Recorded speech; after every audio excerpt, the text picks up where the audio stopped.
එක එක්කෙනා දැන් ඔය ඕගනික් උගන්න කියන්නේ ඕගනික් කෙමිස්ට්‍රි අරම්බලන් ඔක්කොම උගන්න විදිය වෙනස් නේ කෙමිස්ට්‍රි ගුරු ගත්තොත්. දැන් මේක මම හදාගෙන මම පිළිවෙලට කරලා තියෙනවා. මේක මම කියලා දෙනවා හැබැයි මේක මේ ක්‍රමයට ආසන්න ක්‍රම වලින් ගිය මීට කලින් කරපු සීනියර් ගුරුවරු ඉන්නවා. මම සමහර දේවල් දැන් මම ඉගෙන ගත්ත සීනියර් ගුරුවරුන්ගෙන් ඉගෙනගෙන තියෙනවා. මම කියලා දෙනවා ඔයගොල්ලන්ට මම ඉගෙනගෙන තියෙනවා තැන් තැන් වලින් කියලා. ඒතර ඒවා තරම් තියෙනවා. ඔක්කොම අරන් හරියට හදලා තියෙනවා. දැන් අර පාඩියක් තිබ්බා සර් කෙනෙක්ගේ අර බර්ත්ඩේ පාඩියක් ඒකේ හම්බුණා සර්ලා. ඉතින් කතා කරද්දි මේ නෑ හම්බුන්නේ නෑ. හරිද? හරිද?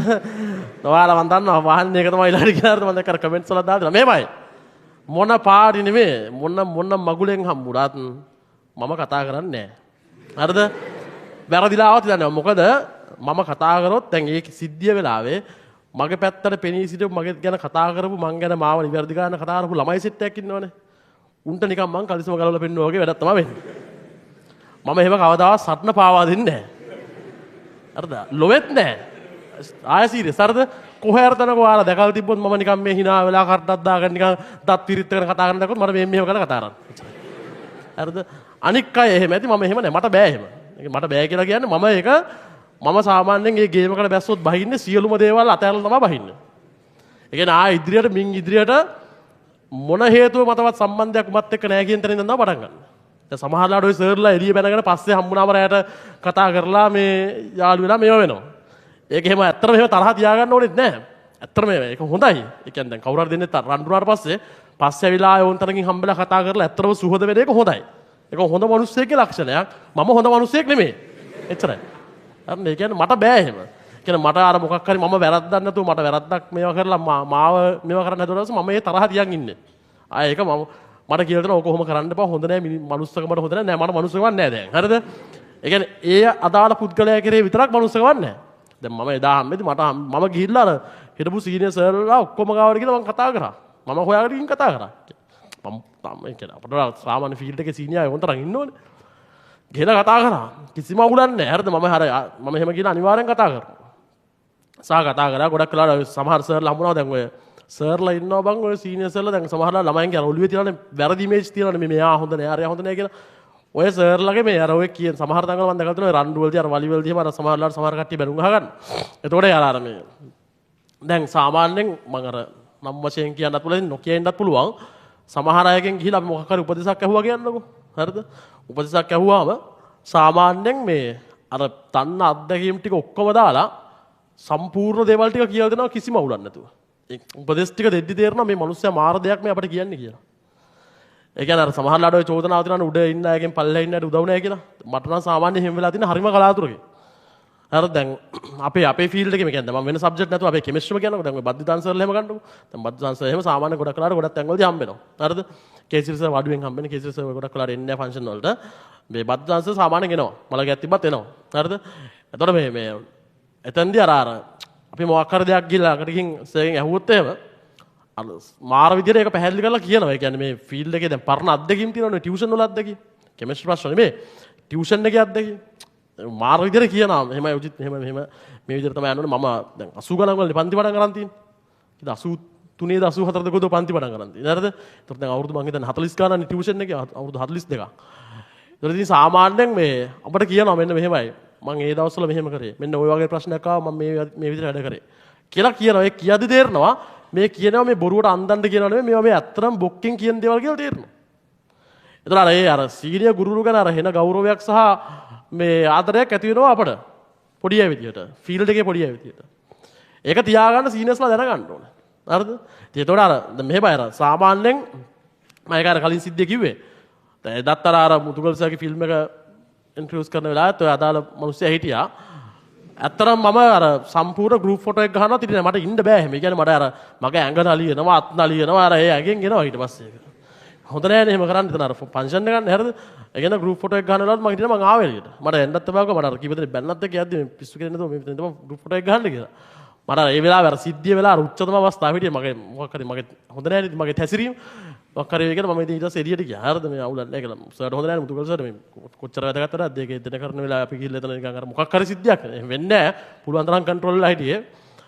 දැන් අර වගේත් අර මමයි දැන් ළමයි අහනවා දැන් ළමයි මම දැක්කා කියලා මුන්ට ලැජ්ජ නැහැ මේ බැන ගන්නවා මම කතා කරන්නේ නැහැ. ලොවෙත් නැහැ ඉතින් එහෙම කතා කරත් මම එකයි මෙහෙම කරලා කතා කරන්න එච්චරයි.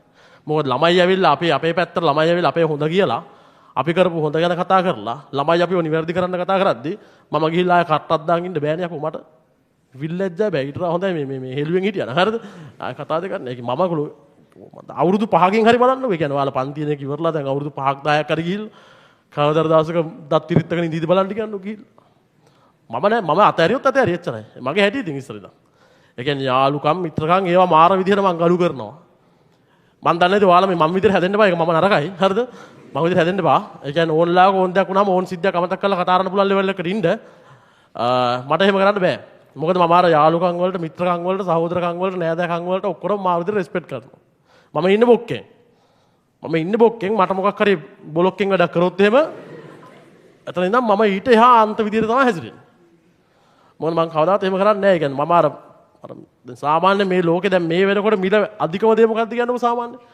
මිල වැඩිම දේ මොකද්ද මේ වෙද්දී? මිල වැඩිම දේ තමයි පක්ෂපාතීත්වය කියන එක. ඒක ඒ කාලේ නම් දැන් අවුරුදු 10 ගානකට කලින් ඉඳන් මිනිස්සු ගාව තිබ්බ ලක්ෂණයක්. දැන් අලුත් පරපුරේ අලුත් සමාජය තුල මේ පක්ෂපාතීත්වය කියන එක නැහැ. පක්ෂපාතීත්වය කියන්නේ මේ පක්ෂයක් හොයන කඩ යන එක නෙමෙයි. ඒක නෙමෙයි. Taman ආශ්‍රය කරන මිනිස්සු ටික ඉන්නවනේ. ඒ මිනිස්සුන්ට පුළුවන් තරම් ඒ කියන්නේ ඔය ලව්වනම්මනම් මගුල් නෙමෙයි මේ කියන්නේ හරිද? පක්ෂපාතීත්වය කියලා කියන්නේ අර තියනවා සාමාන්‍ය. මම ඔය කියලා දෙනවා උන්ට කලින් මම දැන් මට ඉන්ජිනියරින් යන්න බැරුණා නම් ෆෝසස් යන්න හිටියේ. මම ඔයාලට කියලා දෙනවා කොයිට කලින් මම හිතන්නේ. හරිද? ඒ කාලේ අර තිබ්බ කේසුත් එක්ක නම්මන එක අපි හොඳටම මොරාල්ලා හිටියේ මේ යන්න ඕනේ බැරිනොත් මේක බැරිනොත් ෆෝසස් යනවා. එහෙම තමයි හිටියේ කේඩියු දාන්න හිටියේ මම. ඒතර ඒ වගේදී අර සාමාන්‍ය ෆෝසස් ඉන්න මිනිස්සෙක් කියලා කියන්නේ මේ පක්ෂපාතීත්වය කියන එක උපරිමයෙන් තියෙන්න ඕනේ. ඒකට අර ඒ කාලේ අර යුද්ධ කාලේ මොන කේස් එක ආවත් මෙහෙ එහෙන් මැරලා වැටෙනවා මේ පැත්තෙන් මැරලා වැටෙනවා අර එහෙන් ගහද්දි කකුල් කඩාගෙන යනවා මොනවා තිබ්බත් කෙලින් ඉස්සරහට යනවනේ. ඒ අර මේකට තියෙන පක්ෂපාතීත්වය. ඒක මිනිස්සෙක් ගාව තියෙන මම ඒකට කරු කරනවා. ඒක නැති වුණා කියන්නේ මම එතනින් එහාට මම ආයේ මගේ යාළුවත් එක්ක තරහ එකත් එක්ක මම තරහයි. මගේ හැටි ඉස්සර ඉඳන්. හරිද? මගේ යාළුවත් එක්ක තරහ එක කියන මම උත් එක්ක තරන්න යන්නේ. ඉතින් මගේ හැටි ඒක නරක පුරුද්දක්. අර හැමෝම කියන්නේ හැමෝමත් එක්ක හොඳින් ඉන්න ඕනේ කියලා කියන්නේ. මම කතා කරන්නේ නැහැ ඉතින්. මට මේවා වෙනවා. ඒ කියන්නේ සමහර අවස්ථාවල ටියුෂන් එකේ තියෙනවා ළමයි ඔයාලට එක තේරෙන්නේ දැන් අර ළමයි අතර වැරදි මතයක් තියෙන නිසා මම මේ ක්ලියර් කරන්න කියන්නේ නැත්නම් මම කියන්නේ අර ඔය සමහරලාට මේ ඇත්තට මෙහෙම අර සමහරලාට ගුරුවරු බැනගත්තට ඇත්තට මේ තරහට නෙමෙයි බැනගන්නේ. ඔය නිකන් අර ජොලියට එහාට මෙහාට එක එකව කියා ගන්නවා. සමහරලාට ළමයි එක සීරියස් තරම් බැනගන්නවා. හරිද? එහෙම වෙනවා. ඔය සමහර මේ අපි දන්න හොඳ උදාහරණ තියෙනවා. සමහරවන්නේ මේ නිකන් ජස්ට් ආතල් එකට බැනගන්නේ. මම බැන්නේ ආතල් එකට නෙමෙයි හැබැයි. මම සීරියස් බෑන්නේ. හරිද? ඒක තමයි ඉන්නේ සීරියස් විදිහට ඉන්නේ එච්චරයි. හරි. ඒකෙන් තමයි නැත්නම් ඔයාලා හිතනවා ඊට පස්සේ. යකෝ අපි මෙච්චර කතා කරලා අපි මෙච්චර මේ සර්වෙන් කතා කරලා මුන්ට ලැජ්ජ නැද්ද කියලා. ඇත්තටමත් එහෙම හිතනවනේ. ඒකින් නෑ ඒකින් තකි වැරද. ඕක නිවැරදි ගන්න උවමනා වෙලා තිබ්බා මේ. ඔයිට කල්ලුත් මම දැක්ක කට්ටිය කියලා තිබ්බා මේ නැද්ද දන්නේ හම්බුන්නේ නැද්ද දන්නේ කතා කරත් දන්නේ කියලා. ලොවෙත් නෑ ඉතින්. එහෙම එච්චර මේ පීචන් ලෙවල් එකට වැඩෙන්නේ. හරි. ආගන්නකෝ. මේක ආගන්න. පස්වෙනි එක. අර කියන්නේ කී කමතු ගුණා කෙමිස්ට්‍රි ගුරු සෙට් එක සෙට් වුණා මේ එතන අපි කතා කරලා හිටියා අර එක එක්කෙනාගේ ක්‍රම ආරම්භන වෙනස් ඔය හැමෝම හම්බුනාම කතා කරනවා කෙමිස්ට්‍රි එක කවුරුත් එහෙම තරහය නැහැ. ඒක තරහය නැහැ ටියුෂන් එකේ තරගේ තියෙනවා ටියුෂන් එකේ තරගේ තියෙන්නේ නැතුව වැඩක් නැහැ. තරහයි කෙමිස්ට්‍රි නම් කවුරුත් තරහය නැහැ මං හිතන්නේ. කිසිම ඔය ඉන්නවනේ. එක්කෙනෙක් හරිද? එක්කෙනයි හරිද? වෙන කෙමිස්ට්‍රි කිසිම මිනිස්සෙක්. ඒ කියන්නේ මට හම්බෙලා නැහැ එහෙම තරහ. එහෙම කිසිම තැනක මොනවත් ප්‍රශ්නයක් වෙලා නැහැ. අපි හම්බෙච්ච එක හොඳට කතා කරනවා අපි වැඩ කරන විදිය බෙදා ගන්නවා අපි අලුත් අදහස් කතා කරනවා දැන් එදා ඔය පාටි එක වෙලාවෙත් අපි සාමාන්‍ය අලුත් දේවල් ටිකක් ඔය කෙමිස්ට්‍රි ගුරු අපි දෙතුන් දෙනෙම සාමාන්‍ය පොඩි පොඩි අලුත් දේවල් ටිකක් නිකන් මේකේ වෙනස් වෙන්න ඕන දැන් මේ වගේ දැන් තියනවා නේද කියලා ඔය සිලබස් එක ගැනත් කතා කරා ඒව තියෙනවා හරිද ඒක හරිය එහෙම අවුලක් නැහැ ෆිසික්ස් ගුරුවරු එහෙම නම් සාමාන්‍ය ෆිසික්ස් ගුරු සෙට් අතර ගොඩක් ඔය සාමාන්‍ය ෆන්ක්ෂන් එක කියනම වැඩිපුරම ඉන්නේ ෆිසික්ස් ගුරුවරු ඉන්නේ කෙමිස්ට්‍රි අඩුයි සාමාන්‍ය හරිද ෆිසික්ස් අය තමයි වැඩිපුර ඉන්නේ බල්ල දැන ෆිසික්ස් මෙතනත් ෆිසික්ස් අතනත් ෆිසික්ස් හරිද ෆිසික්ස් ගුරුවරු වෙනම සෙට් එකක් විතර ඉන්නේ මේ කම්බයින් මැත් සෙට් එකකුත් ඉදා හිටියා ගොඩක් ලොකු සෙට් එකක් හිටියා කෙමිස්ට්‍රි කට්ටිය අඩුයි එදා ඇත්ත කතාව බයෝ කට්ටිය නැද්ද මන් දන්නේ හරිද බයෝ ගුරු හිටියා හරිද ඔව් බයෝ ගුරුවරු හිටියා ඔව් තුකල්සේ හිටියා ඔය තිස්සසේ හිටියා ඔව් එන්නයි තව අර ගම්පා පැත්තේ සර්ගෙන හිටියා දනංජය කියලා දනංජය නෙමෙයි කවුද යා ඔව් ලහිරු කියන සර්ගෙන හිටියා මේ දනංජය සර් හිටියා ඔය බයෝ කරන සර්ගෙන ගම්පා මේ ඔය සර්ලා කීප දෙනෙක් හිටියා එච්චරයි හරි එතන අර වැඩිපුර රන් කරන ෆිසික්ස් ගුරුවරු තමයි අහගන්න හරි අහගන්න